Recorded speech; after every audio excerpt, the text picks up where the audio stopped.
We are drawing a cheetah today. It is Saturday, May 10th at 7:50 in the morning. It's a beautiful day in the Ozarks. We start off with just a line drawing again. And erasing. Go figure.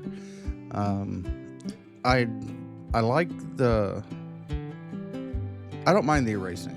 I get the basic shape and parts down that I'm doing, and then I decide, the cheek's a little too wide, cheek's a little too narrow.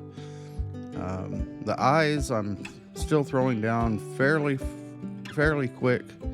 Maybe I should put them in first and then draw around. I haven't decided yet. It's just still all a process of learning and relearning. I never went to school to learn to draw.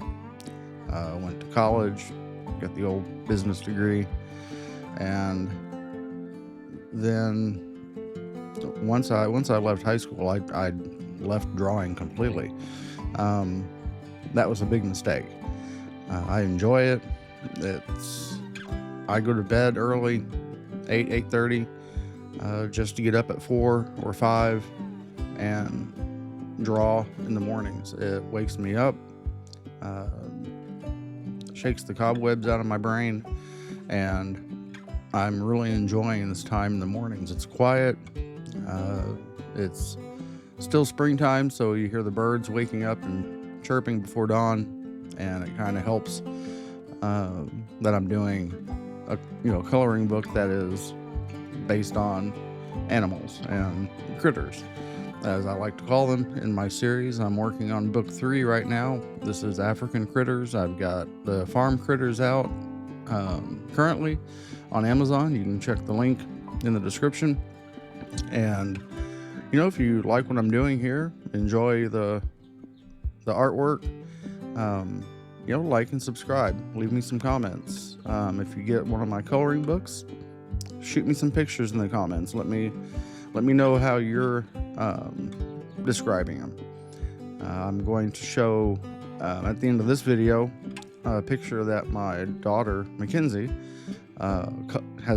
she's been coloring in the book, and she had bones replaced in her right hand due to her cancer recovery, I guess you would call it. And so she's learning to use her left hand. And when you see the picture at the end, you'll be amazed. I was really impressed with her ability on her left hand. She was like me, right hand dominant, and she's doing more with her left hand now than I can do with my right hand. So it's pretty amazing, and I like to give a shout out to her. She's doing great. I'll keep showcasing her pictures at the end of my drawings whenever I get a new one. So yeah, leave some comments on her picture and let me know what you think. We're at the end. We're doing the tail, and here's my final drawing. Have a great weekend.